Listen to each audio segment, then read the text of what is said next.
Your Dog's Friend is a nonprofit 501c3 whose mission is to help keep dogs out of shelters by educating and supporting their humans. We promote positive method of training and behavior modification through stress-free methods. As part of that mission, we offer free webinars like the one you're about to watch. Subjects range from dog behavior, stress-free training, and other tools to help you understand your relationship with your dog. If you like the webinar, be sure to give us a thumbs up. Click the notification bell and subscribe to our channel. By subscribing, you'll be notified when future videos are posted. We would also appreciate it if you would make a tax-deductible donation to support our mission of providing stress-free dog education resources. You can find a donation button located at the top of our channel page and at the top of the Your Dog's Friend webpage. A link to our webpage along with the speaker's contact info are listed in the description for this video. Now enjoy the webinar. Today's webinar is about helping your dog choose calm instead of going over the top. But first, let me introduce you to today's speakers, Marnie Montgomery and Susan Sanderson. Marnie Montgomery is founder and lead trainer of Joyful Dog, T-Touch and Training, which serves Loudoun and Western Fairfax counties in Virginia. Joyful Dog offers private T-Touch, manners training, and behavior modification for puppies and adult dogs. Marnie is CPDT-KA, Level 4 Pat Miller certified, and a certified Tellington T-Touch practitioner. She is also a connection, cooperation, and control instructor. Marnie teaches group classes online and in person through Your Dog's Friend in Rockville, Maryland. Susan Sanderson teaches classes online and in person for Your Dog's Friend also in Rockville, Maryland, and at the Animal Behavior Wellness Center in Fairfax, Virginia. She also collaborates with Joyful Dog. Susan is certified by both Pat Miller's Peaceable Paws Program, Level 3, and by the Karen Pryor Academy. She has competed with her dog in the United States Dog Agility Association at the master's level, and she volunteers as a trainer for behavior issues with the Animal Welfare League of Arlington. I know that you will learn a lot from today's webinar. Marnie, Susan, it's all yours. All right. Thank you, Deborah. Susan's going to be leading off, but I just want to tell you what to expect today. A relaxation webinar, of course. We're going to be providing some information on different approaches to relaxation. Some of them may make you go, I never thought about that being relaxation. And you'll have an opportunity to practice some of the exercises that we're going to present later on in the webinar with your dogs. You'll be seeing some videos and we'll invite you to play along. So without further ado, Susan. Okay. Hi, everybody. I'm really excited to be here. I was just sort of laughing, thinking to myself that the last webinar Marnie and I did together was attention. So now we're doing relaxation. So we're trying to handle both ends of the spectrum here. But first, let's just kind of, get a sense of what we mean when we talk about relaxation.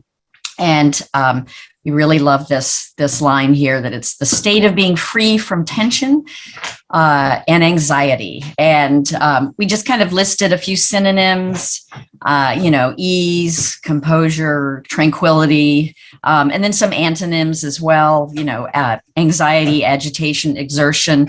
And I guess I want to highlight exertion as well, because just we'll be talking a little bit about sort of, what relaxation looks like and doesn't look like, and just, be thinking about exertion and work and stuff like that. So go ahead. All right. So we're going to start by looking at what it looks like. And the dog in the photo is actually doing a great demo of what relaxation can look like. Your dog will have deepened respiration as opposed to high, shallow breathing. Soft eyes as opposed to those kind of hard, beady eyes. A soft mouth. And this is one great example of that. His mouth is open, but his lips are relaxed. It's not tense. His tongue is kind of soft as well. So muscle relaxation throughout the body, and that can happen when they're moving, and their movement can be slow rather than frenetic, and choosing, not being asked to, but choosing on their own to sit or lie down comfortably in kind of an easy position, just like this dog is demonstrating for us. Okay, and just a few words about what relaxation is not. Big thing that we want to stress is that it's not like a cued long down stay, like asking our dogs, lie down, stay there, don't move. It's not a long sit stay either. Those are actually kind of two examples of being on the job. We want our dogs to not be on the job. We want them to have that sense of, I'm just hanging out, I'm not working. And as well, it's not shutting down. Sometimes you'll see some folks talking about, sort of putting some pressure on their dogs to not move, and that a lot of times those dogs that you might see are actually sort of shut down. They're not relaxed. They're actually a little bit worried about moving. So they're just staying very, very still. So, okay. What's relaxation good for? I imagine you all already have actually a list of what relaxation will be good for, in your world. Otherwise, you wouldn't be here. Some things that may be on your list are long-term health. If our dogs are in a constant state or frequent state of agitation or stress, there are health consequences from the stress hormones, just the same way as there are for humans. It's good for peaceful cohabitation. In terms of, I sometimes describe my own dogs as my canine roommates. A dog who can chill out when I'm chilling out is a really fine roommate. Teaching our dogs to choose relaxation, it helps them find their off switch on their own. It helps them to be more available to thinking, learning, and connecting with us because they don't have all those voices going on in their head. They're not, scanning their surroundings, concerned about their environment. So they're able to think differently and think more clearly. And we'll actually be looking at thinking directly a little bit later. And you do what you practice. So practicing calm when we're chilling out, when we ask them to relax, can help them build the skill again of choosing calm in a variety of situations. Super. And I just thought we would talk a little bit about where can we do it. A lot of times we'll think, the only time we really need our dogs to be, relaxed or kind of turned off is just at home, which is, of course, that's the obvious place. But there's tons of other places that we're going to be using this or that you can use this. Of course, after you've practiced it at home, and gotten your dog pretty comfortable with it. And of course, you can be doing it in the yard, hanging out there.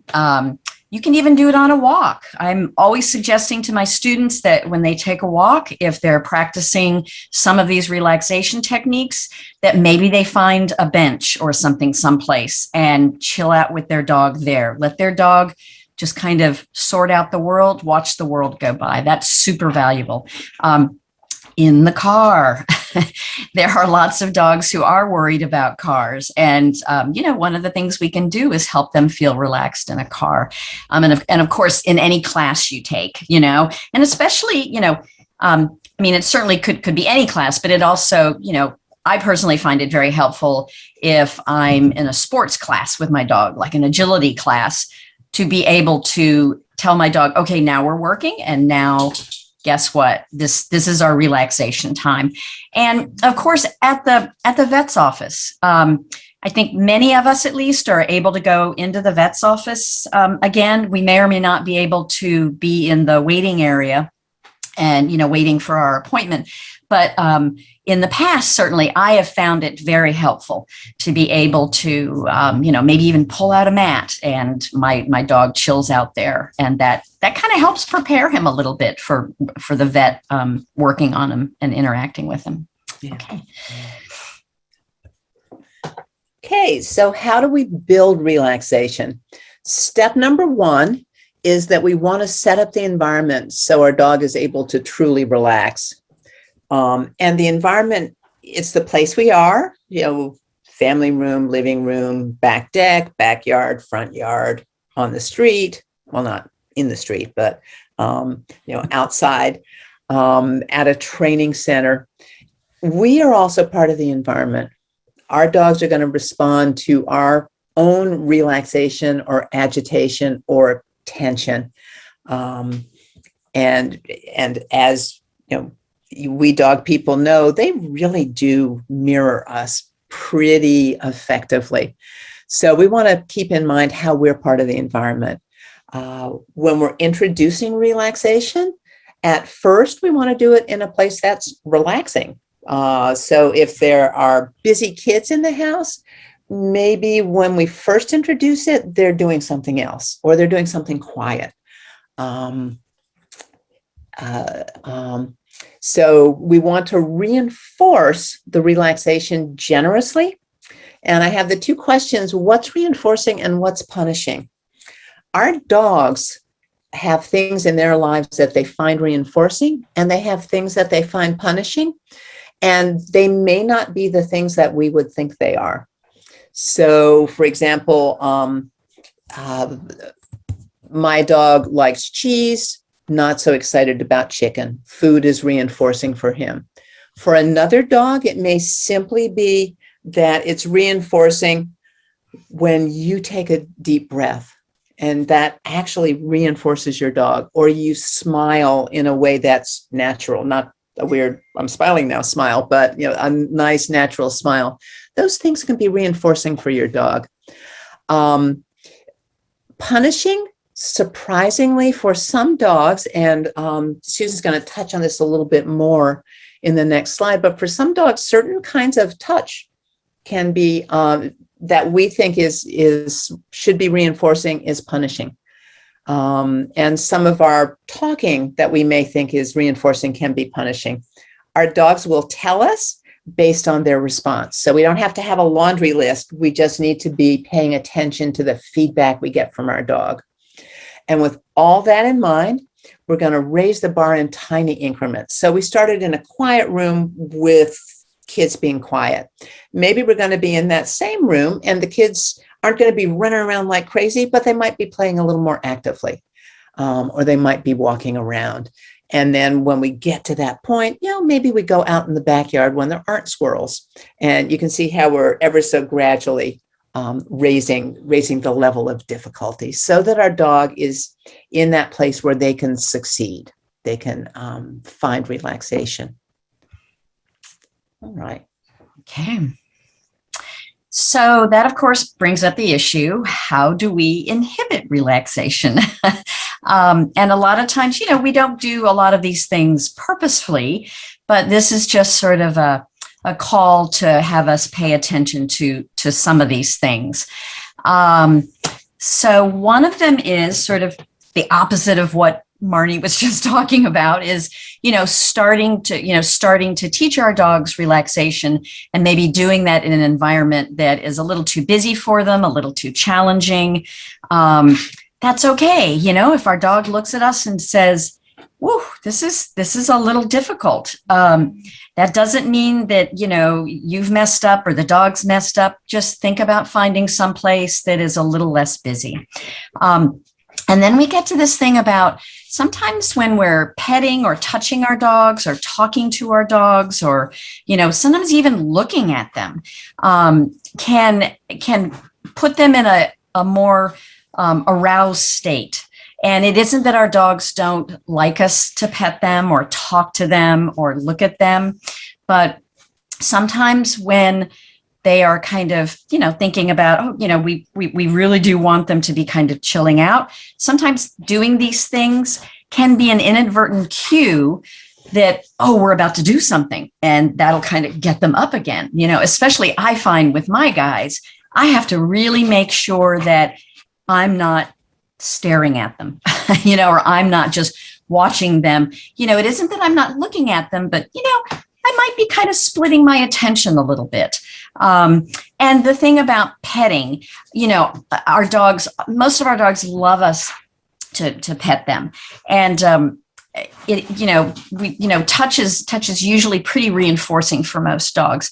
But again, sometimes when we're trying to work on relaxation, it might be a little exciting. And I've actually seen dogs where it almost looks like they're saying, hey, I'm kind of trying to figure something out here. Can I have a moment? And sometimes our touch is a little bit, it kind of interrupts them a little bit. And sometimes I think people have that same response too.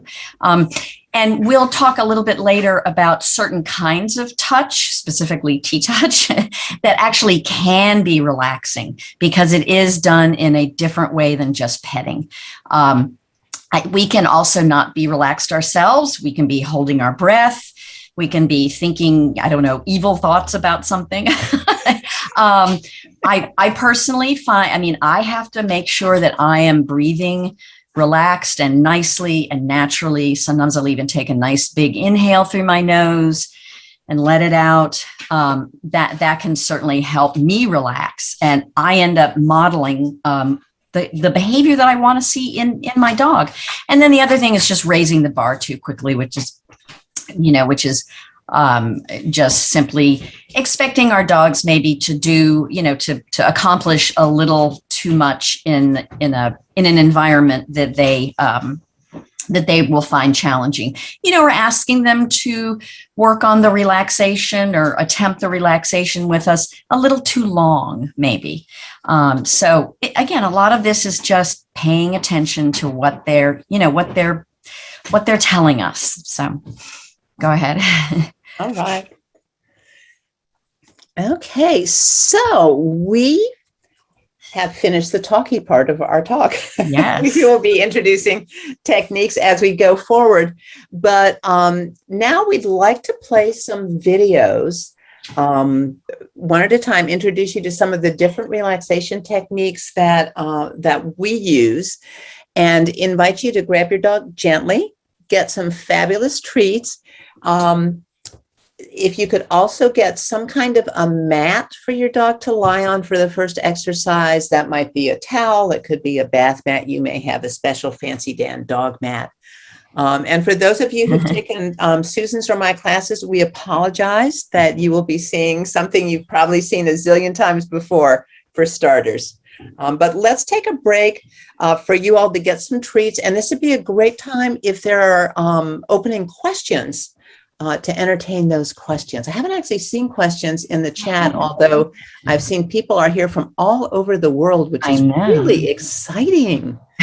And by the way, I miss Ontario, just saying. Aw. Yes, I see the Czech Republic. Yes, yeah.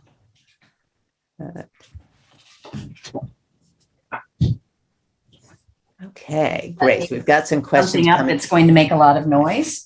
Okay. One certain dog. So Eileen has a great question, which is, where is the line between bored and relaxed? Susan, why don't you start? Oh, thank you. Potato, take it. For tossing that to me. You're welcome. I can only speak from experience with my dogs. Generally, if my dogs are bored, I was going to say they're not relaxed, duh. Okay, but what that might look like for them is they might be actually up and seeking stimulation. They might be looking for something to engage with. They might be bugging me about something. But when they're relaxed, they are fully involved in that activity. Yeah. Anything you want to add to that, Marnie? I can't think of anything else to say. No, that was great. I guess the one thing that I might toss in, I always say no, and then I have a thing, is that a lot of the air quotes here, bad behaviors, because they're just dog behaviors, but behaviors that work against being good roommates can come out of boredom, lack of being able to chill themselves, and it can look like destructive behavior. Some of the other behaviors that we struggle with, and we'll be showing you some things a little bit later that can work against that and help your dogs find relaxation. Okay. So should I pull one more out? Yeah, there are a couple of well, all really good questions. Yeah. So yeah, let's Yeah. I liked the one about good way to help a dog that's overly aroused by little children, because Yeah. that speaks to actually a lot of the questions about relaxation. Mm-hmm. Yeah. Do you want to answer that, or do you want me to go yes, for that? okay. So as we were saying early on, we want to introduce any new behavior, and relaxation is a behavior in little tiny bits. So let's say that the example that my dog is overly excited with little kids running by. I want to be working with him. I want to build a foundation of relaxation first. And then I want to be working with him at a distance from that activity where he can still keep his wits about him. He may be going, there are kids over there. I see those kids. Oh, but we're doing this relaxation thing. And I have a history of this being rewarded and this feeling good, because eventually relaxation becomes self-reinforcing. So I'd be working at a distance. If you have children who are working with you, I'd ask them to help by maybe moving slowly first and then moving a little bit more quickly, so that, again, you can gradually raise the bar. Anything to add, Susan? Just that, and I think we might actually be mentioning this, but I'll just mention this now. A lot of or pretty much all of the relaxation suggestions and techniques that we're going to introduce to you today, a lot of times people think, oh, okay, the dog is relaxed in that moment of, practicing relaxation. But what you'll find is the more you do these things, the more your dog becomes relaxed just all throughout the day, 24/7. So you'll see, I don't know if the right word is residual effects, even when they're not chilling out on that mat. So that usually can help as well too. Yeah. Okay, I see in general, well, I have a really quick, Deborah already answered, recordings available later. Oh, cool. I see several questions that kind of have to do with dogs being in over their heads and unable in that situation to relax. And I think maybe we can come back to the particulars after the workshop, because I think you're going to get some ideas here. But just want to say in general, if your dog's not succeeding at whatever it is, we want to look at what's going on, what I'm asking, and look at how I can ask less. So, the dog who worries about kids, I ask less by adding distance or by getting tame kids to move more quietly while the dog's getting used to it. In the middle of your dog's brain exploding is not a training moment. That is an escape moment. That's where we use the great escape techniques that we've taught when, hopefully in advance of the situation, get out of Dodge, get to a place where your dog can think and learn and breathe, and then re-strategize. How can I ask for a level of that challenge where my dog can still relax? Cool. All right. Shall we go forward? Yeah, let's dive into the first one. Okay. As I said, the first one is an oldie but a goodie that some of our students will have seen. Relax on a mat. What's not to love about relaxing on a mat? The mat becomes a cue to our dogs that this is my portable happy place. And as we practice relaxation on the mat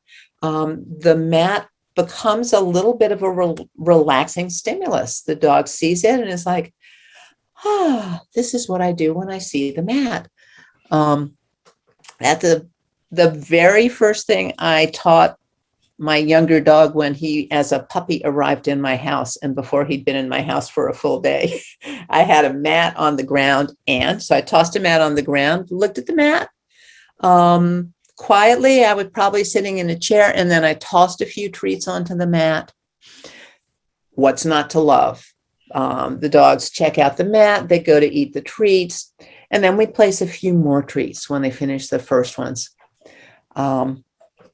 And so it's roughly steps 1 through 4, steps 5 through 10 here. I'm not going to walk you through it one at a time, but once you get your dog to where the mat goes down and your dog is like, oh my gosh, I love the mat, I'm going to chill out here. Once you get to that nice association, then you can begin to do steps 5 through 10 where you teach the dog to return to the mat. But what we're going to look at now is a video by Sarah Owings based on the Chill Out Fido book by Nan Arthur, introducing a hyper puppy to relax on a mat.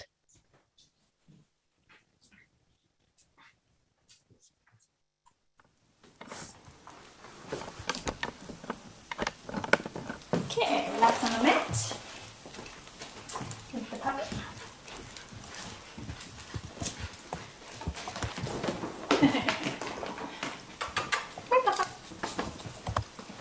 Good girl.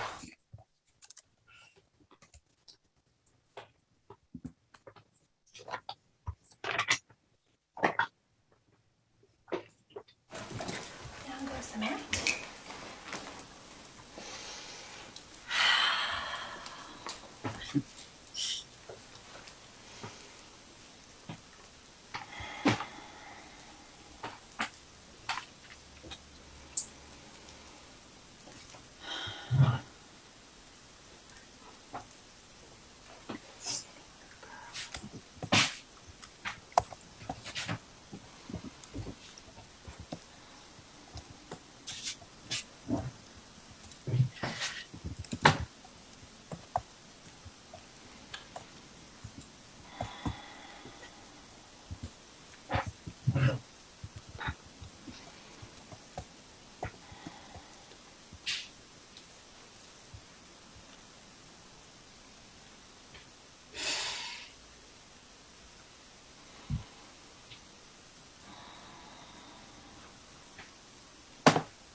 Itchy ear, little one.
Good.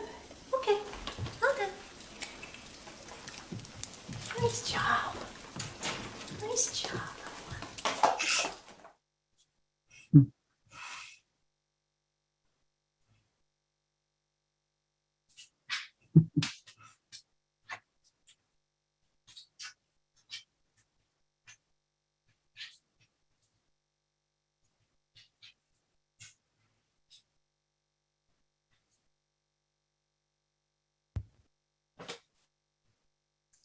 I love her statistics. And it's so true. It is so true. I'm rolling the credits because she credits Nan Arthur's Chill Out Fido book. Mm-hmm. Yeah. So, which is also available in Kindle for those of you who like instant gratification. Okay. So we had some questions about, the trainer in the video. So for each of the videos we're watching together, we'll identify the trainer, and sometimes it's us, and we'll have a link to the video online, at the trainer's, Vimeo or YouTube channel. We also have a link to Nan Arthur's handout on relaxing on a mat, which she has made available, which is wonderful. Her whole book is great, but the mat handout she's made available. She describes a very multi-layered or thin sliced version of what we saw. It can be daunting the first time you read it, but we encourage you to read it because she identifies some really clear signs of relaxation. It's well worth having those kind of at the back of your head as you're, helping your dog find the relaxation. Okay, we have a question. Should the mat, I'm going to toss this question to you, Susan. Oh dear. Okay. Just because I'm interested to see if your answer is different from mine, which is, should the mat be different from a crate pad that's often in the dog's crate, or can it be the same? Huh. Do you want me to start? Sure. Okay. So, I don't think I have a real definitive answer on this. I'll just start off by saying that. But I will tell you, and I believe it's sort of listed in the steps on how to just get this relax on a mat started. I will, when I'm starting with this with a dog, I will use a mat that I usually isn't just usually laying around, because I really want putting that mat down to become this kind of cue that tells the dog, we're about to do this, so that they will, get on the mat and they will begin, settling down, and we can get started. If that mat is out all of the time, theoretically, the dog might get on it and kind of expect me to reinforce him, especially in the beginnings of teaching this behavior. And I might not be able to do that. And that might weaken the dog's sort of connection to that mat. So I will at least start off, I don't know, the first couple of weeks or something, using a mat that I can put down and then I can pick back up. Then I'm only using it for practice. So I don't know. I mean, maybe, actually what I might do that's kind of not sneaky, but I might actually use a mat in the way I just described, get the dog really comfortable on that mat. And then maybe that then becomes their crate mat, if that makes sense. So I don't know. Tell me what you would think, Marnie. So very similarly, I almost called out bingo when you said that last thing, where I would absolutely, when I'm introducing it, pick up the mat in between times. Now, because it's such a part of what happens in my house, when I place any rectangle of fabric down on the ground, there are dogs diving for it. Yeah, which is a great thing. Kind of sometimes it's hard to get it on the ground because they're busy jumping up to lie down on it. But they do relax once it's down. But it's so highly reinforcing. I do think that taking the mat and either making it your crate mat once you built relaxation, or adding it in the crate sometimes when you need particular relaxation in the crate, is a really good kind of secondary benefit from using a mat. Yeah. All right. Cool. Great questions, guys. Anything else we should address? I think tips for doing this when you have two dogs. Funny you should ask that, Amy, because Susan and I each have 2 dogs. And yes, if we separate them, the other dog often does bark. I use relaxation on a mat to park one of my dogs when I'm working with the other dog. And initially, I will highly reinforce both dogs. Every time I click, each dog gets a treat. One dog gets a treat for being on the mat, the other for doing whatever behavior I'm training. And then I may swap out dogs. If I'm doing it with 2 dogs, if I want both dogs to learn relaxation on a mat and neither of them has that skill, if they do not guard food from each other, if they don't compete for such things, I will, having 2 hands, put a mat on my left and a mat on my right, and I will do this, in stereo to get them started. And then when they get some traction, then I'll begin to have one dog remain on a mat while I work with the other. Yeah. How about you, Susan? Pretty much the same. I will tell you, when I brought my puppy in, this was, of course, one of the first things I taught him. And my older dog, of course, knows this fairly well, and this may or may not be your situation, but just full disclosure. I actually would start it. And again, I would keep the training sessions really short, like at least as short as what is in Sarah Owing's video. But I would set up 2 mats like what Marnie has.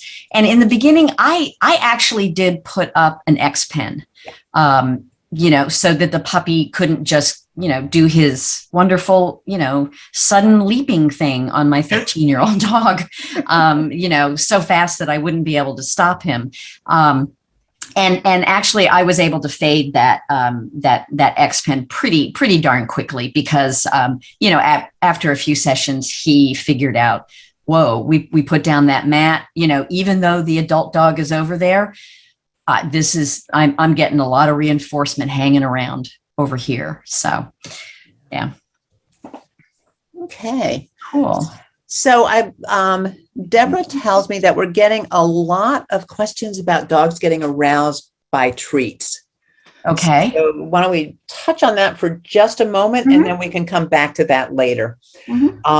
Part of our dogs getting aroused by treats has to do with the value of the treat. Normally dog trainers will say, oh, you really need a more high value treat. And I did see some messages going by with folks saying, I'm using a low value treat and my dog's still getting way too excited. I would say that part of working this with your dog is how you deliver the treat. You want yourself to remember to breathe deeply, place yourself in a position where you can deliver a treat to the same place on the mat every single time in a boring way. And as you deliver treats, and they may at first be going, whoa, they're treats, and begin diving to it. But if you deliver your treats in a really predictable pattern, such as, so I've got the food here, and then I very carefully place it there. My food's here, place it there. Not having a treat pouch right in front of them, or definitely not holding a crinkly bag of treats. But just moving my hand, presenting treats in a really hypnotic, quiet way, always to the same place on the mat. You may see that a lot of that behavior begins to fade because you become predictable and your dog finds what you're doing to be calming. Any additions, Susan? So I will tell you right now, I am doing this with my dog. I'll just share that with you because he's not a 4-month-old puppy anymore, but he's an obnoxious year-old adolescent. But I almost always, when I'm doing it in the house, at least, which is where you would start doing it, I almost always put stuff in a little bowl and I put it up kind of on a shelf. Right now it's on my desk. He can't see that, and he, so he's not, he knows it's up here. And then I'm doing what Marnie says, I'm being super predictable. I'm just placing it down in the same place, but But yeah, I'm not wearing a treat pouch, or I'm not even pulling it out of my pocket, or I don't have the bowl like kind of on my lap or something like that. It's actually kind of out of his sight. So I don't know if that will help anybody. So Yeah. Great. Yeah, and then we have a note in here from Kathy. Sometimes we just use kibble as treats when training at home. yeah. Yeah, absolutely. Especially for this. Yeah. Yeah. Okay. Great. Let's move on to the next exercise. Okay. So this is one of my favorites, although, you'll probably hear me say that about a couple of other ones here today too. So, it's like, forgive me. I was introduced to this actually probably 4 or 5, maybe even 6 years ago. And I with my older dog. And when somebody suggested that I do it, I thought, this is craziness. There's no way that I'll be able to see this. And what this is we are teaching our dogs.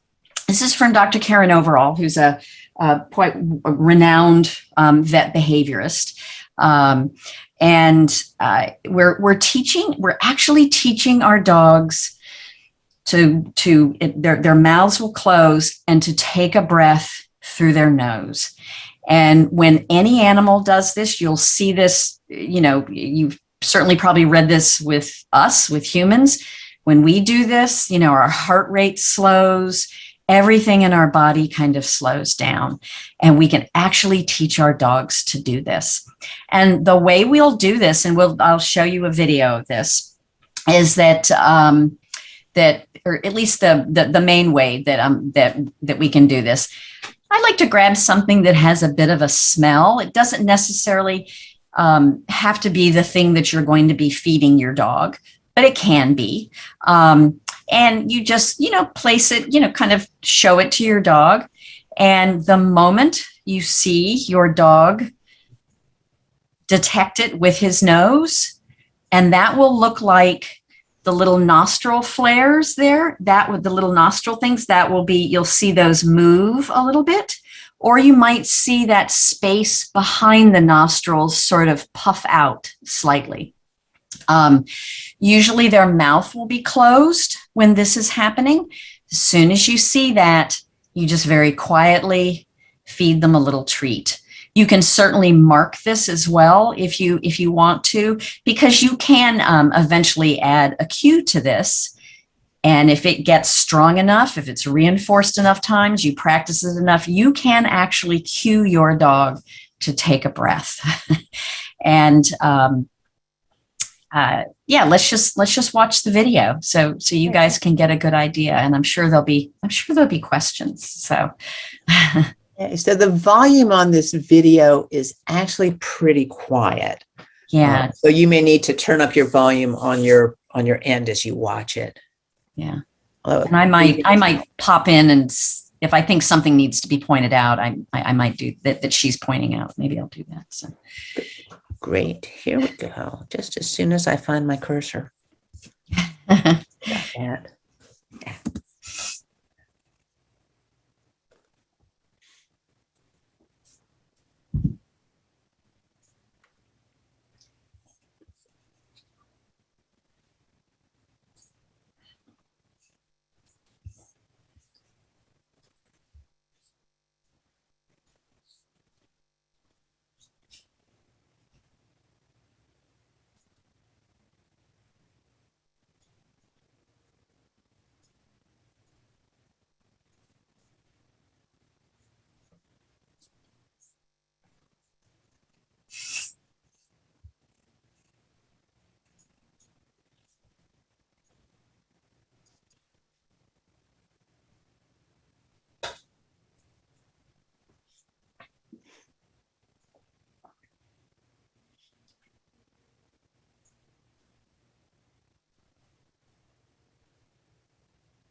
I'm going to start with some more subtle breathing so that you can see what you're looking for.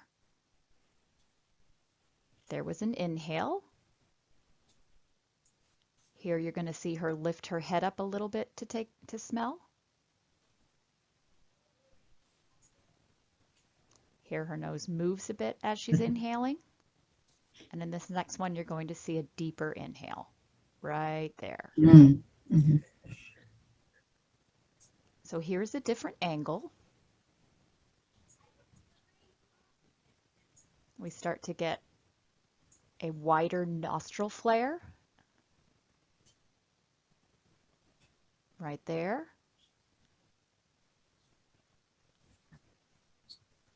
That's a more subtle breath. And then we finish with another wider nostril flare right there. So here is another dog. You're going to see that it looks different with each dog. There was a very obvious inhale. This dog has a bit more of a poof. You see that behind the Almost see it behind the nose leather. behind the nose. Right there. Nice deep Yep. inhale.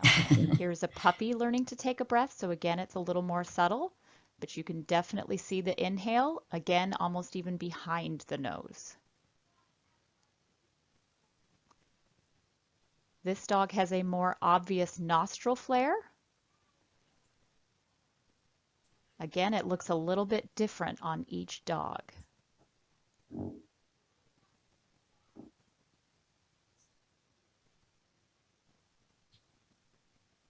This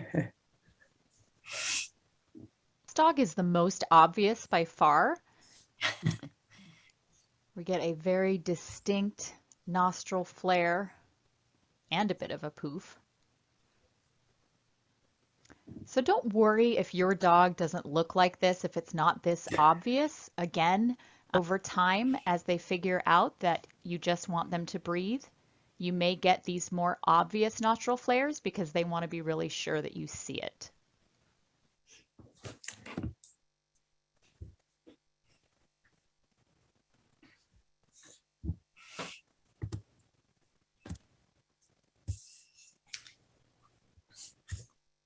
Right. Okay. So I will tell you, generally the first time that I mentioned doing this, to clients, they look at me like I'm from Mars. It's like, oh, there's just no way I'm going to be able to see this, but they do. You sit and you watch your dog long enough, you will see it. I didn't think I would see it with my guy, but I did eventually see it. So I have a question that how do you know if you are reinforcing the breathing and not something else your dog might be doing at the same time, lying down, looking at you, etc. Yeah, so you'll see all the dogs in there are still, and yeah, the breathing, they're not like moving around or something and then kind of, choosing to hang out, choosing to sit or choosing to lie down. Generally once you get started, your dog will probably kind of just hang there. And yes, you probably, certainly your dog is associating doing what he's doing, the little smelling and then getting a treat. He's probably also associating that with sitting down or lying down, but that's okay because he will eventually figure out that he's also doing something else. And the trick, of course, is to, catch it and reinforce it, as quickly as you can. And again, some people will mark it, with a yes, with a kind of quiet yes. Maybe some people would mark it with a clicker. I personally would not, because that's a real working thing for my guys, at least. So I might just be marking it with just sort of a yeah, and then feeding if you wanted to do that. So do you have any other thoughts on that, Marnie? So I've been busy enjoying the questions in chat. Sure. I probably wouldn't click it. Because I seem to attract sound sensitive dogs, and so that close, I'd probably be reluctant. But I mean, every dog I've worked with on this, it's pretty clear that they after you've done it a few times, that they understand, because their mouth closes and you see that it's a very deliberate like that. And I'm pretty certain that they understand that they're getting reinforced for that. So, yeah. Let's see. Some good questions here. Let's see. Who else? They have questions about strong scent that you can carry around that's not a treat. I'd actually be inclined to carry a treat. And then any food examples that has a strong smell. Yeah, I might use I mean, here's the thing, you also want to kind of watch your dog and make sure that it's not aversive, that your dog smells it and kind of goes like that or something. It's like, okay, this is not something that we want our dogs engaged in, because we want this to be happy, of course. I do tend to use just one of their foods that they are interested in general, that maybe has a fairly strong smell, like, some cheese that has a strong smell that they also enjoy eating. To me, hot dogs seem to have a strong smell, especially if they've been microwaved for some reason. I've certainly used those. Mackerel and lamb Ziwi Peak. What's that? Mackerel and lamb Ziwi Peak. The mackerel and lamb Ziwi Peak. Yes, it smells like something has died. At low tide. At low tide. Yeah, but boy, dogs love it. So for most dogs, that should not be. It's aversive to us a little bit, but for most dogs, it shouldn't be aversive. But it really does pack a big odor punch. Let's see. What does the long-term finished exercise look like? Just what you saw.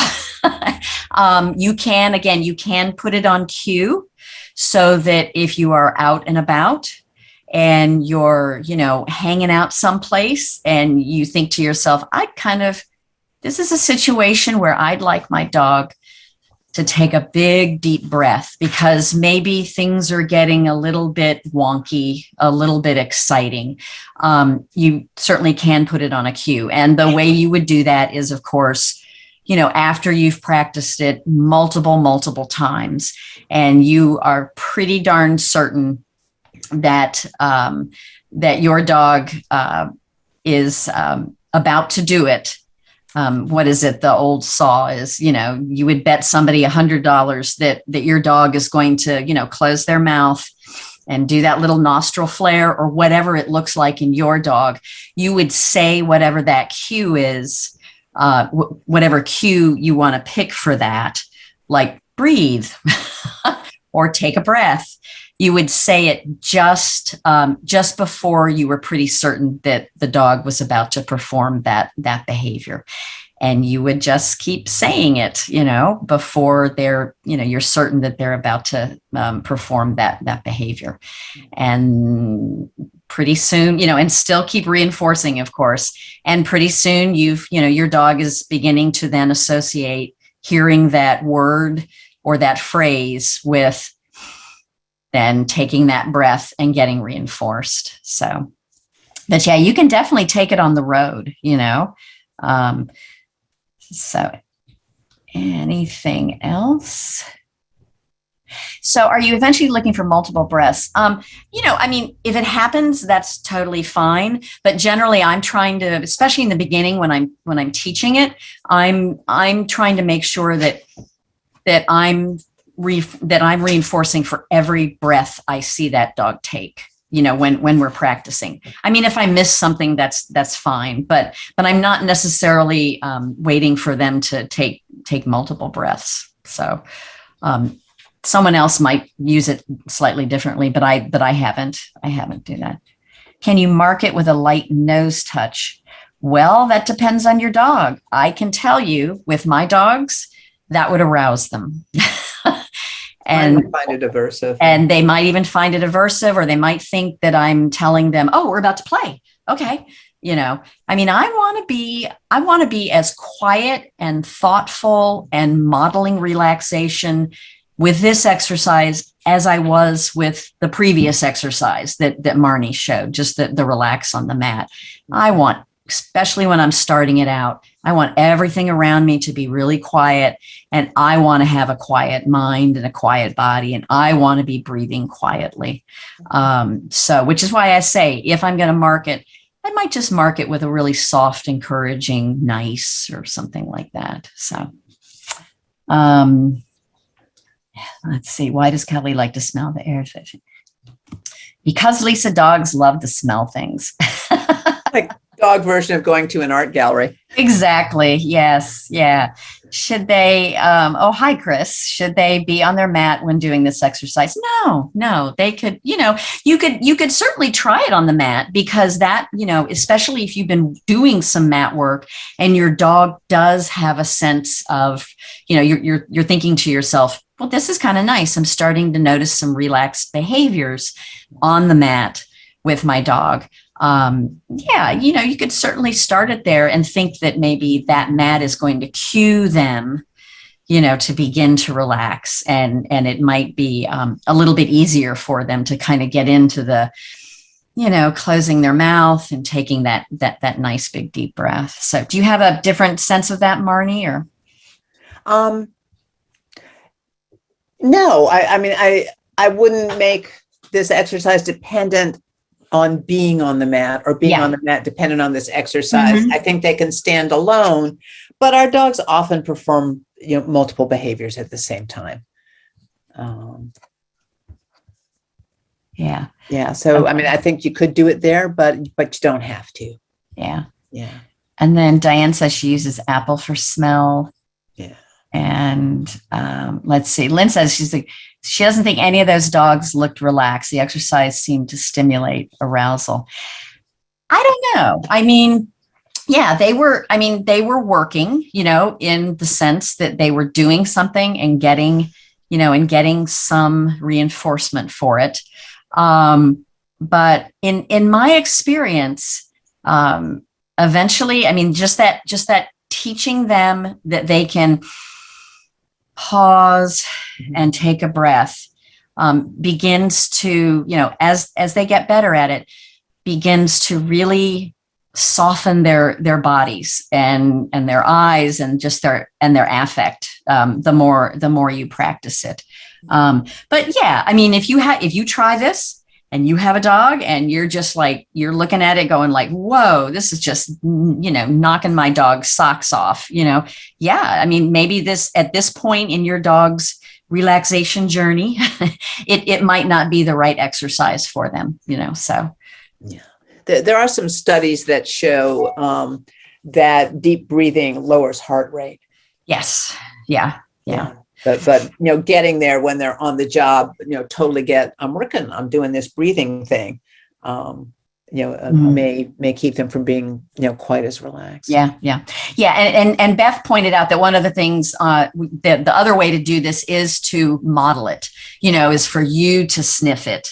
Yeah. And to see if your dog sees you do that, because our dogs are watching us all the time. And then to see if they kind of go like that. And then you can reward that as well. And yeah, that's actually a good point, Beth. You can certainly try that if you think that the other way is a little too arousing. Yeah. So, okay.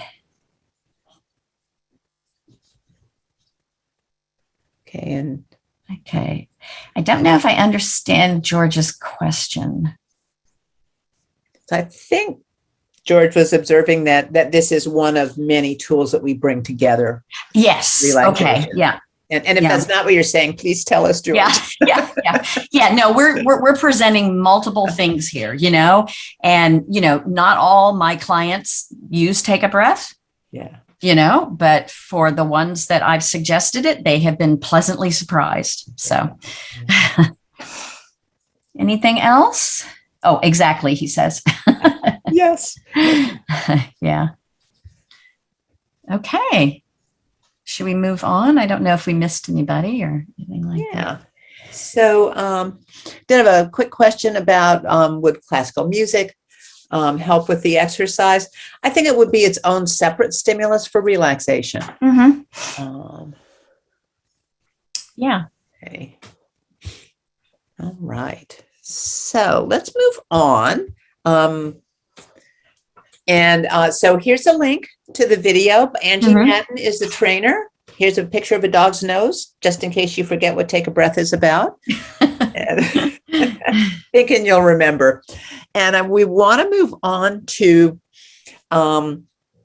yet another exercise that actually can involve a lot of voluntary sniffing.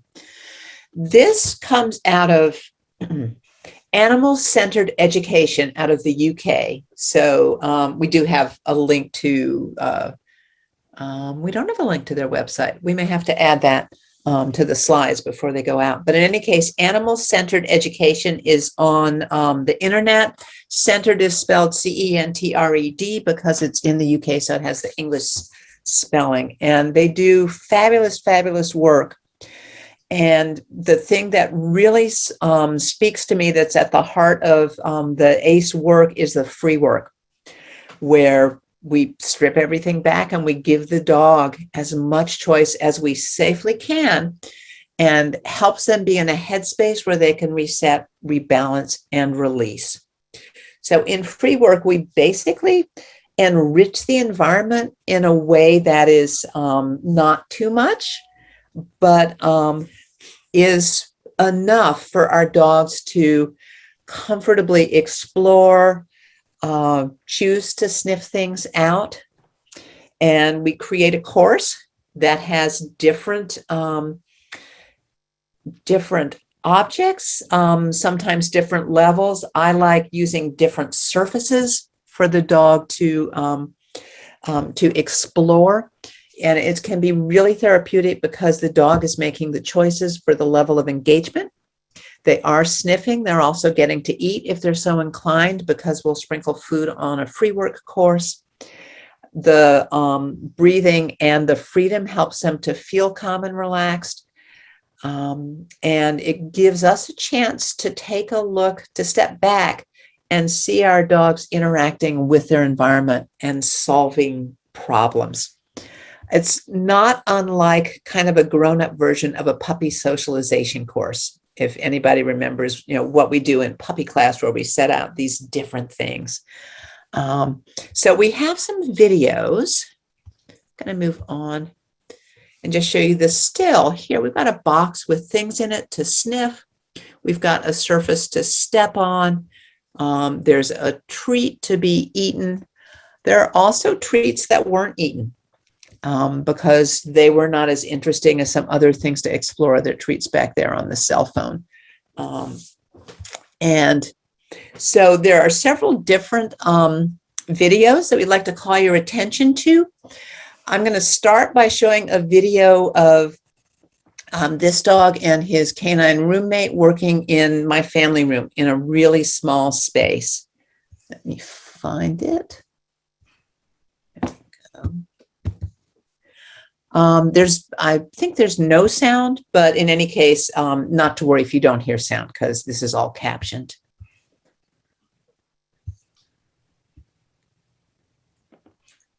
So I'm taking objects that live in that space and I'm setting them out a little differently. The stair stepper, because who doesn't have one of those in their family room? I'm turning over to create a slightly different surface, adding a mat. Now, in this case, my dogs are present while I'm setting this out. There's a lot to be said for having them in another room when you do it as well, and kind of release them into it like Christmas morning in old movies. There's some sniffy stuff under the stool. That nubby mat holds scent really well. And then to the left is a tub that it's a feeding tub that has toys and balls and just some kibble sprinkled in it. A little bit of treats here and there. I was careful that there would be nothing scary. The only thing that moves unpredictably is the red egg. So I wanted to start with mild challenges. And then as they express their interest and their confidence, then I might create something that's a little bit more interesting in terms of movement, but always within the dog's comfort level.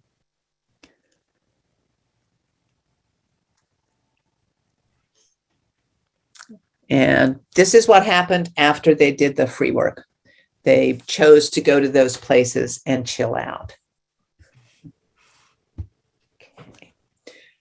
So I want, before we touch on questions, I want to show you a video of Susan's dog, Falco, doing free work in their backyard.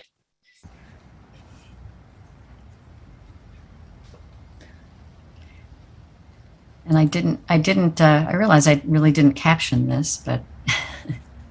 Well, it's self-explanatory. Yeah. We can follow the storyline.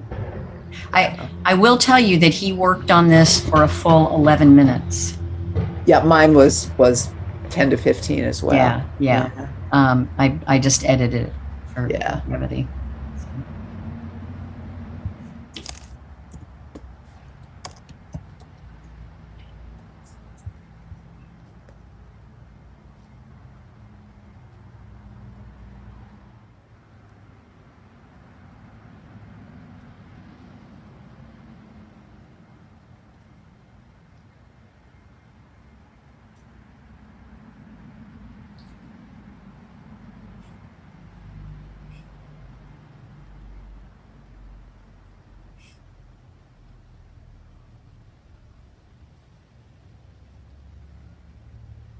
And I will step in here, Marnie, and say, every once in a while he's hearing some noises. And he's not a hugely noise sensitive dog, but he's alert, and he's hearing them and then going back to sniffing.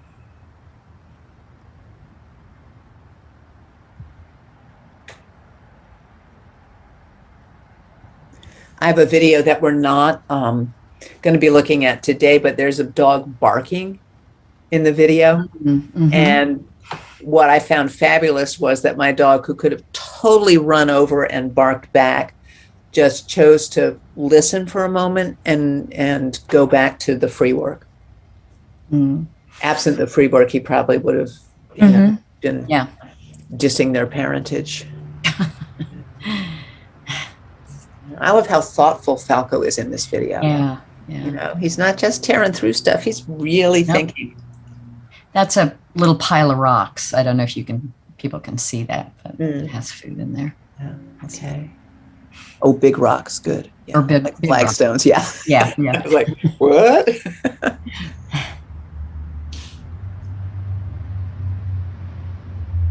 Yeah, and you can see this is a very simple setup, but he's getting so much out of it.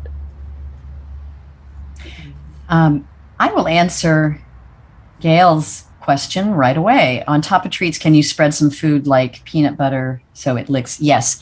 Actually, where Falco is right now, there is a licky mat with something like peanut butter in it. Yeah. So we actually do like to include things for them to lick in these environments. So. Yeah, I'm really in the okay. He was so focused it was hard to tell that he was done. I think he's done. Yeah. All right. So I'm gonna have this available so we can just take a quick look for folks who want to just really go nuts. But there are a couple of questions I wanted to go back and touch on before we do that. So Jen, want to acknowledge, brilliant tossing kibble on the grass during a meeting. And yes, after nose work practice, that my dogs, when my cocker was doing nose work, she would be really chill. And she's not an inherently chill dog. Susan, thanks for putting in the link. Any tips for getting our sensitive and very thoughtful dog warmed up to new things in the space? She generally gets put off by new things. Eileen, this is a fabulous question. I would put 1, maybe 2 new things in the space in such a way that she doesn't have to engage with them if she doesn't want to. I might put treats around it, maybe some treats on it, but not so awesome that they're going to lure her out of her comfort zone. And I would just chill out, watch Netflix, read a book, and let her choose her own level of interest. I would do tiny, tiny bits.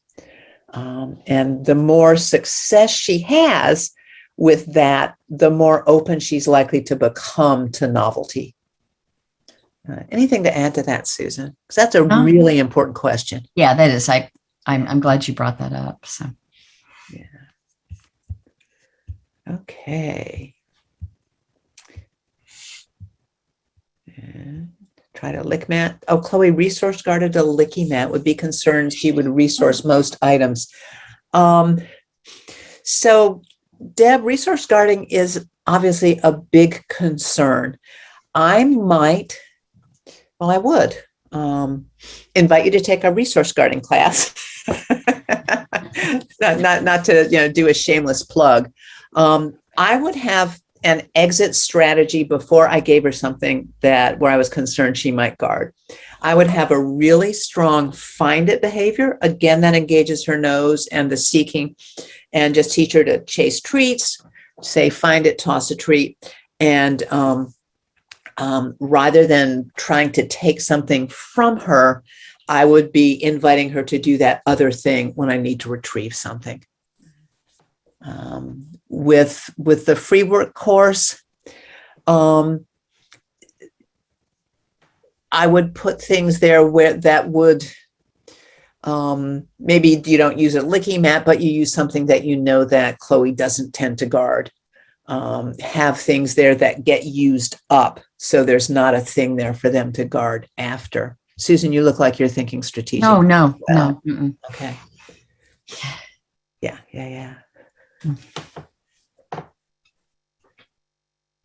All right. Okay, Kathy, great tips. Yeah. Oh, yeah. Thanks, Kathy. Yeah. And use cardboard. Yeah. Free work do better in a familiar or unfamiliar environment. Denise, in some ways, I think an unfamiliar environment may be free work all on its own. And so you might, when you go into an unfamiliar environment, let your dog do free work kinds of things, maybe toss some treats to let them explore in the same way that we're inviting them to do in the more familiar environment. Mm-hmm. And I'm not sure that one is better than the other. I think the more our dogs do this, the more comfortable they are with the activity. Deb Friedman. Go ahead. I'll just say that I watched a dog a couple weeks ago get more. A dog who was a bit fearful of just everything, pretty much. Get a lot more comfortable pretty darn quickly in a relatively new environment with using free work. Yeah. So yeah. Deb, it looks like Holly answered your question. Deb Friedman, ideas for safe items to find around the house. And Holly takes advantage of recycling day. Yeah. A lot of cardboard, not things that are going to be a problem like plastic. Dale wonders, is it okay to let our dog tear up paper boxes, egg cartons, etc.? He loves to do that, but I didn't know if it was okay. Dale, it's okay if it's okay with you. I let my own dogs shred those things. I make them available to them. And then I'm careful that important paper items are not anywhere that they can get them, so that they don't mistake them for being free work that I've invited them to do.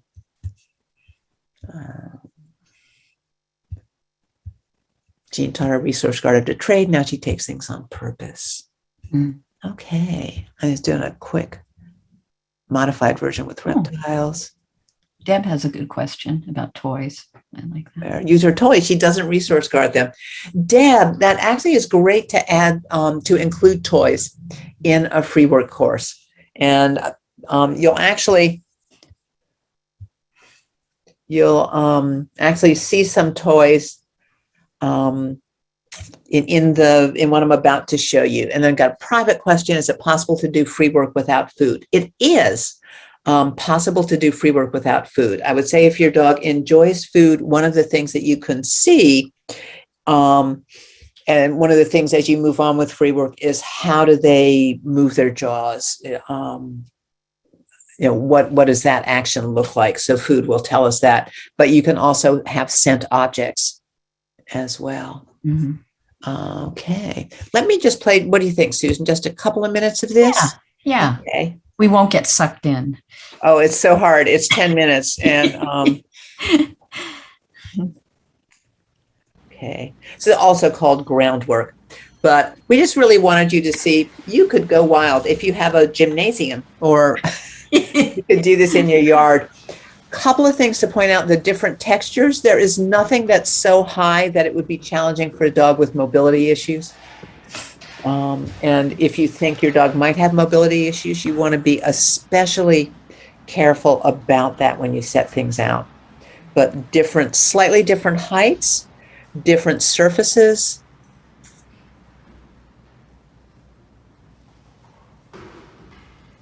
I'm so intrigued that he walks on hard surfaces because my shepherd mix would be like, ooh, I'm not going to do that. Probably the highest thing is that box that's holding the ball right there.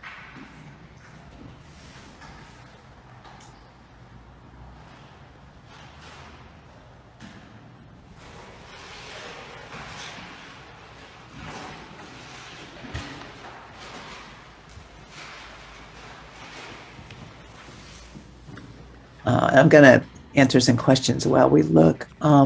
Rebecca, you say your new pup isn't motivated by treats in settings that are unfamiliar. Do I have any tips for that? Funny you should ask, because my older dog for about a year and a half would not take food beyond my house or backyard. So my tip would be to find intermediate places that are sort of familiar, and to build your dog's comfort with food in those settings, and then gradually raise the bar. But also have things that are really wonderfully sniffy. Yeah, and I love how he's negotiating with his paws. That's a really unusual surface there. Mhm. Folded down table. So he's choosing to stick his nose inside things, which can be a great thing to invite our dogs to do.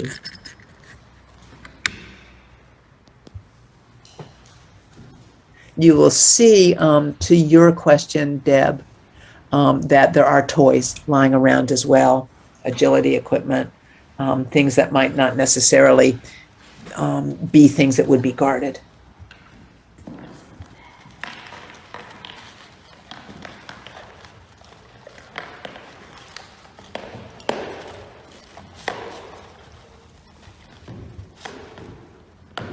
Okay, sticking those in things. There's crumbled up paper. Tennis balls. If you use balls, make sure they are big enough that they can't be ingested. You want them to be bigger than the space between your dog's molars. And I use balls all the time. Just include that.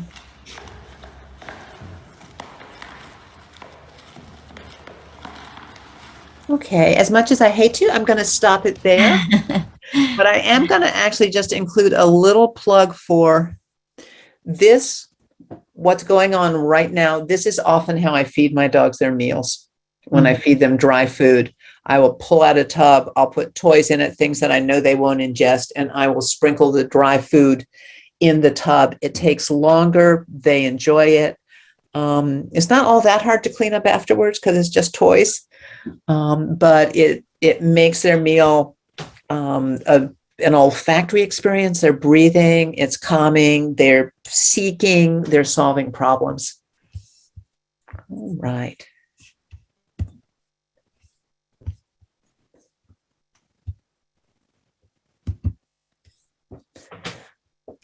Okay, and you've got the link to this. And I realize we may not have touched on all questions. I think maybe we need to move forward so we this doesn't turn into a 4-hour workshop. Because we could watch, Susan and I could watch dogs sniff like all day long. It is hugely relaxing. So this is the link to the video that we were just watching in the gymnasium. This is a link to the indoor course I showed you and a blog on enrichment that includes some other free work videos, just little snippets. And this is a link to Susan's video of Fabulous Falco in the yard. Okay. So this is just sort of riding on the heels of, kind of all the sniffing and breathing you've been seeing previously. We can play sniffy games with our dogs, and specifically we can do things like just tucking food away someplace around your house or your backyard. I've even hung little tiny bits of hot dogs from trees, believe it or not. And amazingly enough, it wasn't, you would think, oh, that's really arousing. But no, I mean, my dog was very thoughtful, thinking about how he was going to get it, because he was problem solving, he was using his nose to find these things and then doing a little bit of problem solving. We can put a whole bunch of boxes in a room or even in a backyard, some of which contain a little bit of food, and then there are also other games as well that you can learn that, can get your dog sort of, moving and hunting around a space or, your house, your backyard. But the reason we do this is because just so much of our dog's brains are devoted to processing odor, and just way more than ours. It is really the primary way that they sort out the world. And again, when they're sniffing, they're breathing. And when you're breathing, that's certainly an avenue to relaxation, generally. So, and this is just a link to a really nice blog by Patricia McConnell. If you don't know her, she's a ethologist at the University of Wisconsin-Madison, I believe, and has written a number of books. So a lot of y'all are probably familiar with her. One of the books is The Other End of the Leash. I'm blanking on some of the other ones, but she has some really good books. But she had a really good blog on, kind of encouraging people to take their dog on a little bit of a sniffy walk, really letting them process the environment. That can be incredibly relaxing for dogs. So, we're going to watch a little video of Hedda Clark, who is a trainer in New South Wales, I believe, Australia. Yeah. And she's a fabulous trainer. She actually does a lot of stuff for the movies and television, I think, but she is a huge proponent of letting her dogs sniff and setting up environments so that her dogs can sniff. And this is, we just watched one environment. This is just another one that you can do really simple. And many of you all have probably already done this. It's just setting out a whole bunch of boxes. Yeah. And, you can make it complicated. You can make it simple. So, and this is at a shelter in New South Wales. Yes. We are so lucky and so happy to be here at Animal Welfare League today, sharing the love of canine nosework with the people who look after these dogs.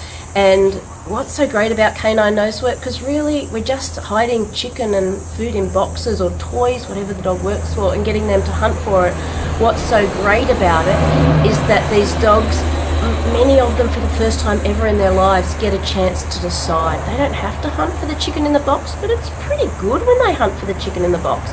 But they can also go and have a sniff around where the other dogs have been. They can come and lie in the shade. So the choice and the control of this game is all about them. He's been here and he's played this game once before, so he has an idea that these boxes are worth looking out for. Now, the other thing that I didn't talk about is that this is very mentally tiring for these dogs. So they get out and they have their ball play and their walks and all that kind of stuff. but sniffing and searching, A, makes them feel really good, and pissing does as well, apparently. Hey, it's the dog's game, right? So it makes them, playing this game makes them feel good, it increases dopamine in the brain, and it makes them really, really tired.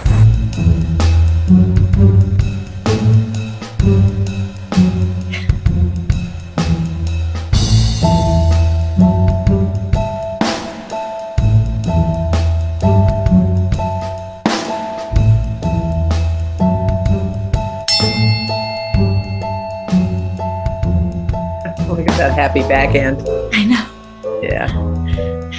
It never occurs to me to set up multiple boxes in that way. Yeah, yeah.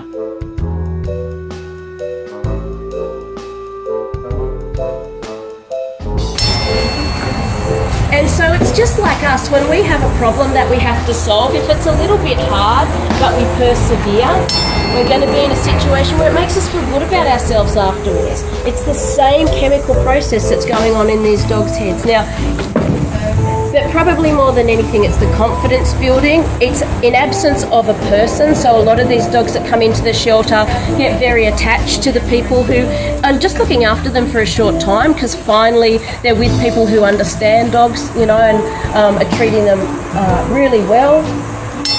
And so this is a way that we can build their confidence, but not have it reliant on a person. So when they go to their new homes, they can actually learn that, we can teach new owners the box game, and they can go and play the game at home as well.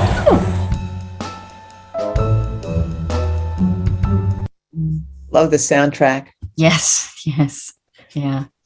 Yeah, Gail pointed something out that I also wanted to mention. Yeah, I mean, we love piling the boxes up. I would probably, if this was, I'm betting that this is not this dog's, well, I don't know if they said it was his first time, but anyway, I would generally, make the area pretty simple the first time, and sort of see, what is the dog's body language telling us when they push a single box and it makes a noise, or the flap moves or something. Yeah. And if you have a dog that's like, this is great, I have no problem, then maybe the next time you start piling things up, so that they really do have to solve some serious problems. If you do see a little bit of concern, you can just keep at that level, and then eventually maybe make it a little more difficult once the dog gets confidence. But this, I just want to draw your attention to this quote here from Patricia McConnell, and that is that dogs need autonomy to be truly happy. What they most need is the freedom to use their noses. I mean, PETA in the video kind of talks a little bit about autonomy too, and that is just that freedom to make a choice as to whether or not you stick your head in that box. So much of our dogs' lives we control. In fact, the overriding percentage of our dogs' lives we control.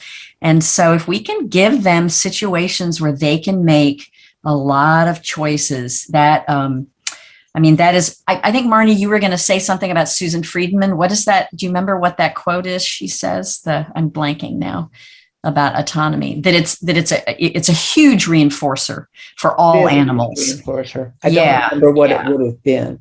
Yeah. And so, giving them these spaces to, do a little problem solving, do some sniffing and breathing, that certainly gives them autonomy, and it automatically becomes very, very reinforcing. And that, it's like, then they feel safe, they feel like they have a little bit of control over their lives. And that certainly can promote relaxation as well, the feeling of safety. Hugely. Yeah. So cool. And I think, on the next page we have, I think just the links to that video, and then I think we might have another link, but let me see if we do. I think if anybody had a question about this stuff, this is pretty straightforward. And like I said, you guys have probably looked at this a little bit, but this is just kind of another thing to do. Oh yeah, we have the Zazzy Todd blog on. Yeah, there's been some research that pairs that says that dogs that do nose work, as opposed to dogs that only did heel work, meaning fairly stringent, right at the side, kind of obedience style, walking right at the person style, that the dogs that were doing the nose work had much more optimism.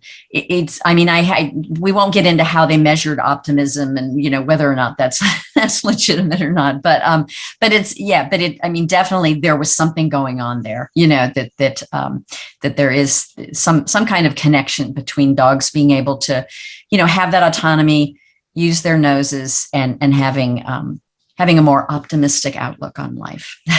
So great. Okay. So, anything else for this? No, it just looks like we're moving along. Yeah. And it occurs to me, I have in my head that this is a 2-hour webinar. It is. So we have a half an hour. Yes. Okay, perfect. Yeah. All right. So we're doing our best to kind of build from one thing to another. So, by the end of this, you're probably going to be saying, I've really seen all the dogs sniffing that I need to see, because you're going to get to see it again in this one. No. So we want to talk about awareness walking, and it's yet another way to let dogs be dogs, and in this case, for us to be humans with them. So I was first introduced to the concept of awareness walking by Leslie McDevitt. I think others as well speak of it in these terms. And this is where we're walking together with our dogs. It can happen on a normal short lead, but a long line can really facilitate it as well. And I have a video of doing it with my own dog. He's on a 15-foot line. If I were not in my backyard, it would be probably 30 feet. And in awareness walking, the dog and I share the responsibility for deciding where we're going to walk. Sometimes my dog's deciding, and because of my interest in watching dogs sniff things, he gets to do that a lot. And then sometimes I'm asking him to change direction. I'm saying, let's go look at this thing over here. So you don't need to do a large space. I will often do an awareness walk with this dog in particular in my backyard. It's, maybe 1/5 of an acre, if that. It's not a big yard. But it's all about being in the moment with our dogs and letting them be in the moment as well. I spared you in the video the vision of me getting down on my hands and knees to look from my dog's point of view, because it was not a pretty video. But it's a fun thing to do. If your dog's really focused on something, get down, and look from their point of view and see what they're seeing. And it can be surprising. We don't want to pull. Just the same way that we wouldn't be yanking a friend around if we were walking with them. We might, ask them if we're holding hands, with a little pressure on their hand or a touch on the elbow, ask them to move with us. We want to be gentle in that way with our dogs, and, chat with your dog. There's a little chatting in the video we'll be looking at. But it's fine for us to talk with our dogs. Let me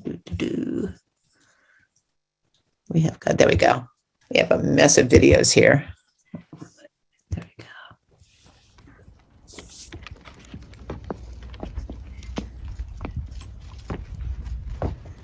And for him, it starts on the deck with my dying flowers. Yeah.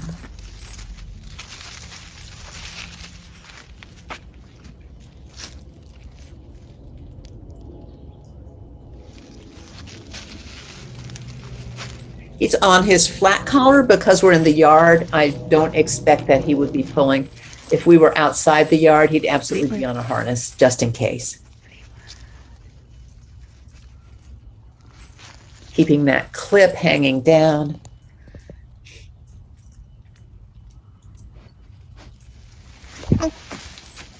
that was a slidey. Come on, buddy. Nice. I tripped. Hi. Come here. Nice job. Hi.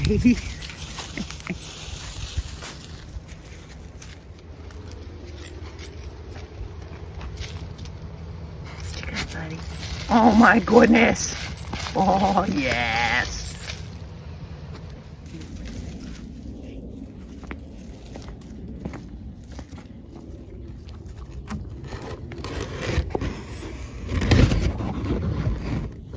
Hi. And then we practice some easy walking together as part of the walk. I'm asking him to follow my lead.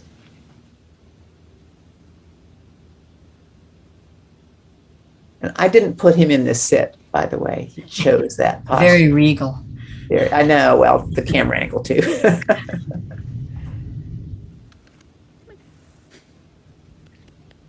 Yes, that's my. All right. And that's just a little tiny introduction to awareness walking. When doing a neighborhood walk, 80% of the time, I want my dogs to be sniffing, interspersed with, maybe 20, maybe only 10% of the time, asking them to walk nicely by my side, but still on a loose leash. Anything to add, Susan? Nope. Right. So if you want to go back and look at my yard again, there's the link. And then I have a blog on awareness walks as well. Good. Oh, and here we go. Good question. Do we do this out in the wild on a long line or just work really hard to keep the leash completely loose? Whitney, that's a great question. I live in kind of the eastern part of a county in Virginia where the western part is agricultural. So I'll go out to farms. And we also have some great parks around and have him on a 30-foot line. I still work to keep the line loose, and I might gather it up and walk closer to him, release it if he's, unwind it if he's going, interested in going in a particular direction. But kind of the rules are the same as they would be on that shorter line. Yeah, Sue says, awareness walking sounds amazing. My dog likes to eat things on the ground.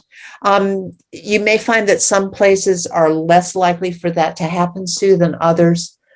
If depending on the things that your dog likes to eat, I would ask the vet, about them. Obviously, there are things of concern. But I would kind of double check. Not only sniffed, Irene wanted to eat things, whatever it was, poop, dirt, plants, etc. I had to keep them moving. And a good let's go or with me can be a nice positive way to move them away. Oh, what do I think of dog walkers with 4 dogs walking? They are crazy. Susan, do you have a different answer? That's pretty much my answer. Yeah. What about when other dogs might be approaching? You gather up to the dog. I would take myself to my dog and move away unless I had a fabulous recall. Whitney, that's when other dogs approach. I also choose places where I think we're going to be able to be pretty relaxed. So Stephanie, in terms of the like cigarette butts and sniffs for them, eats them if you don't pull her off. This isn't kind of part of this class, but you might be looking at building cued attention, really building that recall as well. Okay. And let's see. Yeah, muzzle trained because eating dangerous things, Jen, absolutely. Both my dogs are trained to wear a muzzle just because it's really handy skill. Someone asked about a longer leash for a dog that pulls on a 5-foot leash. Rebecca, yes, so I like to use A longer leash. My everyday leash is 8 feet. And because many dogs have a space bubble that's bigger than a 5 or 6 foot leash will allow them. And interestingly, on that 8 foot leash, my dogs are much more likely to choose to walk next to me than if they're on that 6 or 5 foot leash. I guess, again, it may be a matter of choice. And then when I'm out and about, I'll have them on a 15 to 30 foot leash that I let out and gather up, which I prefer to a retractable leash because it's a clearer communication for my dog. Whatever I do with the leash is nuanced because my hand is on it. And so it's more nuanced information for my dog. Yeah. All right. Oh, great. Thanks, Kathy. Mm-hmm. All right. Great questions. We're going to end this section here with something called really real relaxation. And many of our students may have experienced this. And this is sort of more of a kind of coming back to the beginning in a sense, more of a formal relaxation. I don't know if I should call it a formal relaxation, but it has some steps. So, and I'm going to show you a video of me doing this with one of my dogs. But just really quickly, let me just kind of chat about it and kind of the concept about it. When you're doing this is a Suzanne Clothier creation. And I will tell you, this probably learning this a number of years ago changed my life. I mean, nothing heavy or anything. But I really love doing really real relaxation with my dogs. And now that I have my new puppy, it has made a massive difference. Practicing this, a couple of minutes, a few times a week, even, it's better if you can do it every day. But, and let me just talk really briefly about how it's a little bit different than maybe just relaxing on a mat. So you're going to be, you start off with your dog on a leash. You can have a mat down there. You can have not a mat.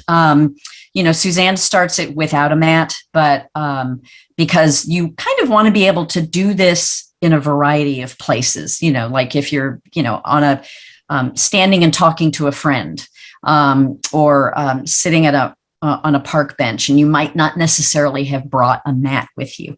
But I know people have been very successful starting this with a mat for their dog. So you sit, your dog is on a leash, you're going to put your foot on that leash. You're not pinning your dog. You're just basically giving them a limited area in which they can stand up and move. And, as you kind of get better with this, your dog doesn't really need a leash. And you're using this leash inside your house, to practice it, so your dog doesn't kind of just go wander off or go chase the kids or something. And you are essentially, what you're doing is you are not cueing the dog to lie down, because that is work, but you are putting a treat at the dog's nose and luring them, meaning it's as if there's like a little magnetic connection between the treat in your hand and your dog's nose. And you are just moving that little piece of food straight down like a dotted line and feeding the mat. You're putting that food directly on the mat. Very similar to what we saw in the first one, just relax on a mat. You really want to feed that mat, and then the dog eats off the mat. And the other big kind of concept is that, you are modeling relaxation for your dog. This is what Suzanne calls a we exercise. This is not you expecting your, kind of telling your dog to relax, because we know that certainly doesn't work with humans. Anybody looks at you and says, relax. It's like, oh yeah, that works great. You are modeling it, and then basically communicating to them that some reinforcement is available. down on the ground. If they lie down and begin to chill out. So let me see if I want to say anything else about it really quick, but I want us just to see the video because I want to move us along a little bit here. And again, you want to start this in your home and then you can start moving it out into other places. And in fact, it's a really good idea, to be practicing it in lots of different places. So yeah, let's just look at the video. And then if anybody has any questions. So, all right. I tried to show you all this video before, but Susan wouldn't let me. So here we go. Yes.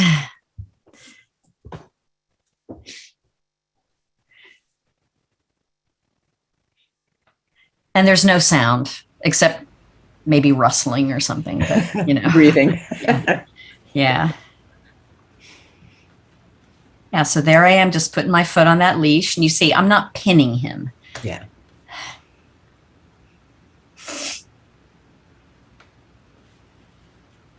I noticed that you don't have a big bag of food right in front of him too. Yeah.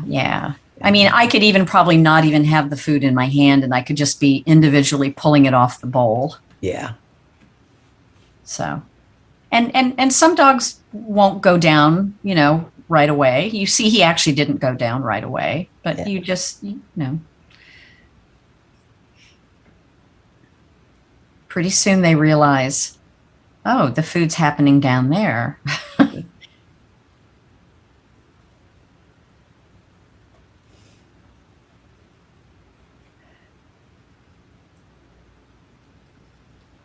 I notice how quiet your movements are.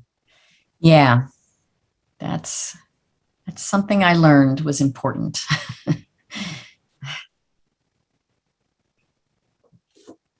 And yeah, if he pops up, you just lure him back down. There's no or,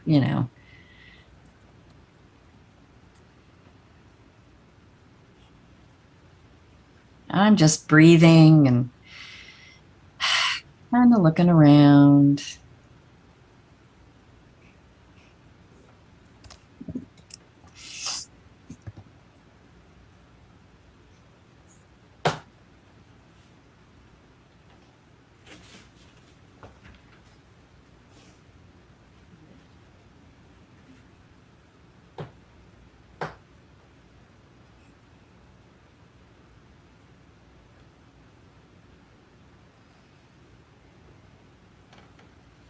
And I'll just do it a second time. And I will say, all of us who practice things like this, we will tweak it, So, when you look at Suzanne's, this is a version of Suzanne's, Yeah. Yeah, and she actually has a webinar on it available on Vimeo for folks who want to. I highly recommend it. Yeah. And after each 10 treats on the ground, I'll get him to get up and move around. And then I'm just going to wait and see if he'll kind of go, I've been on the ground the last X number of repetitions. Mm-hmm. And he's thinking. And he's like, oh, okay, I'll try this. It's like, dang, it worked.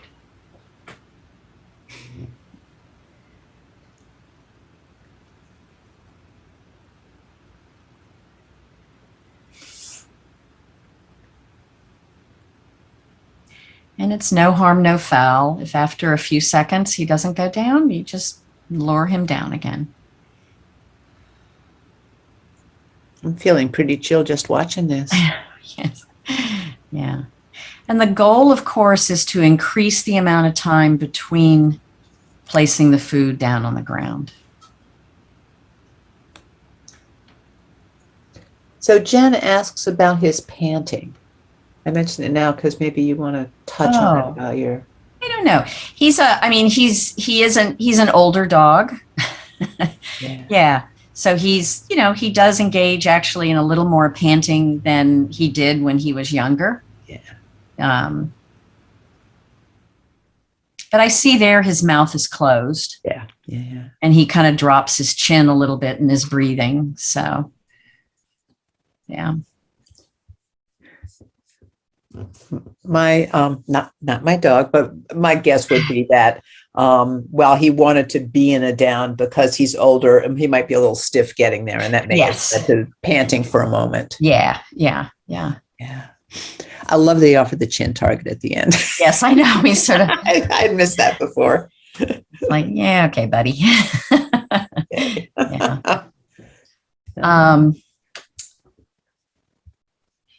Yeah. So Heather asked for a high value or low value, medium value. It's like I tend to start. I mean, especially because I would start this in a quiet place without very much distractions or as little distractions as possible. I would try with fairly low value treats, because you do want to you don't want the dog to be like going like, oh my God, filet mignon, this is like my day, woohoo, and we kind of talked about that a little bit earlier about kind of, where you might place the treats, make sure they're not, visible if that's an issue for your dog. But yeah, I would start with some lower value treats. If I have recommendations for good, healthy treats. So here's the thing. There are very few commercial treats I buy. I tend to do things like chop up hot, tiny little, teensy little good quality hot dogs that are low fat, low salt, and microwave those. Teensy little chopped up pieces of low fat mozzarella sticks. Maybe some, turkey deli meat. I'm trying to think of some of the other, and a lot of leftover, stuff that isn't spiced. Some of the stuff that I will buy are, so actually I have it right here. The Stella and Chewy's meal mixers. I'm using the lamb right now. These are really awesome. And I think Marnie turned me on to these, but you can kind of tear them up into really tiny little pieces. Yeah. And the thing about these is they're basically about 98% meat. Yeah. They're not a lot of the things we see in the stores where it says dog training treats. If you look at that, there's a lot of junk in that. Yeah. Or at a minimum, a lot of flour. So I honestly, as far as healthy, I tend to go for stuff that's just more meat,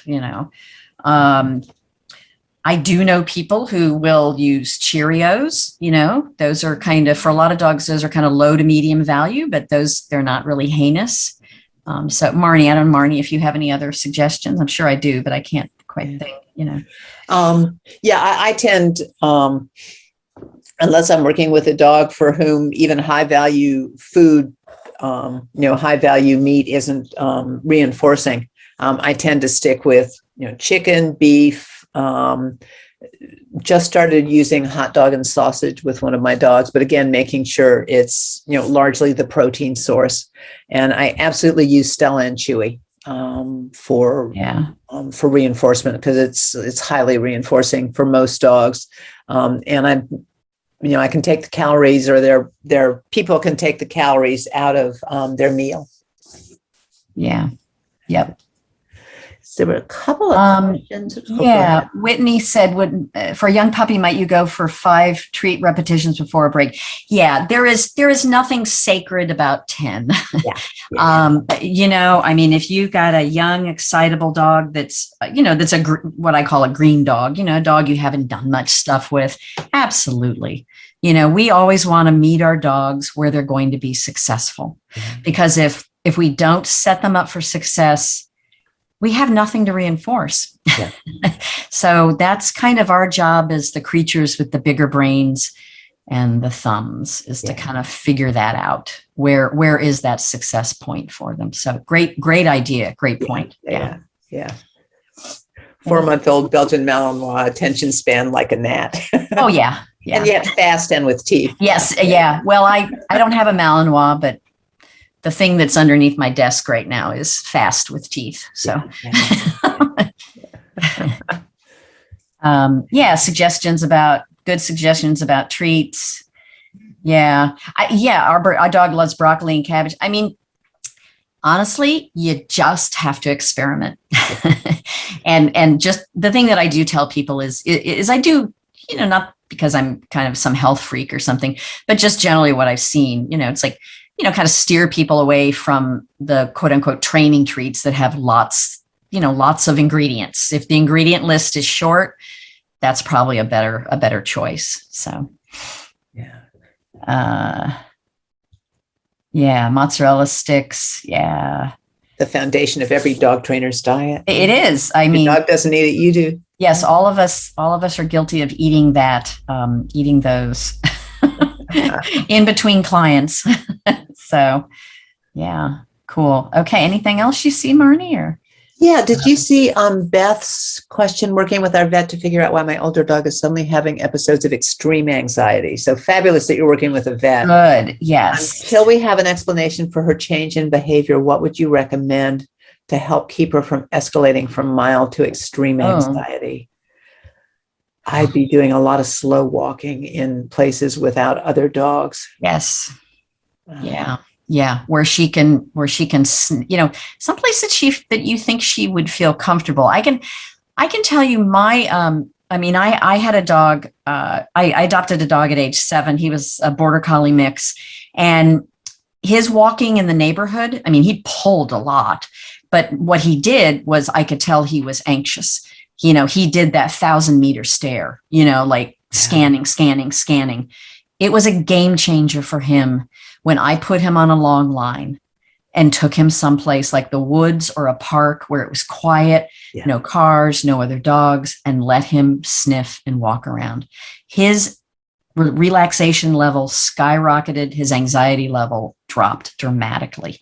So, we were doing some other things too, but he was a different dog on leash when we were on those sniffy walks or awareness walks or decompression walks. Yeah.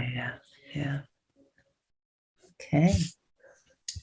So I would add one thing, Beth. We aren't going to get to dive into it today. It's listed in the slides under further resources, but I might look into Tellington T-Touch. And your dog's friend had a webinar on that not long ago. So there's a recording on YouTube. And then YDF also has, I think, an online class in T-Touch from time to time. Yeah, and Deborah pointed out about vet behaviorists who are good. They're magicians, truly. And there's only like 80 something of them in the country. And we have a handful here. So Yeah, we're quite lucky. And in addition to Doctors Pike and Sin, each of them has a resident who is a vet who is kind of getting their chops to specialize in behavior as well. See. Right. Yeah, great. Kathy's got the T-Touch webinar link. You rock, Kathy. Thank you very much. Yeah. This is the first time we've given this webinar. So, there's some, like Marnie said, there's some additional resources at the end. But you all can, certainly look into those, after the webinar, because you'll get a copy of this, because you'll get a link to the slides and stuff. So those are the further resources. I'll just quickly tell you what they are. Through them, Some links on T-Touch, information on slow thinking, well worth looking into. She gathers together a number of things that contribute to our dog's relaxation. Karen Overall's Relaxation Protocol. Many of you may be familiar with it. It is a meticulous multi-day, multi-step protocol. Multi-week. Pardon me? Multi-week. Our slide here, it has a scaled down version with thanks to Sean Howard of Up With Pup in Toronto. And then here are links to a video of the first steps, Overall's steps for her full protocol, and some audio files to lead you through it. And then I'll link to Sean Howard's mini relaxation. And thanks for coming. I want to thank you both for the webinar.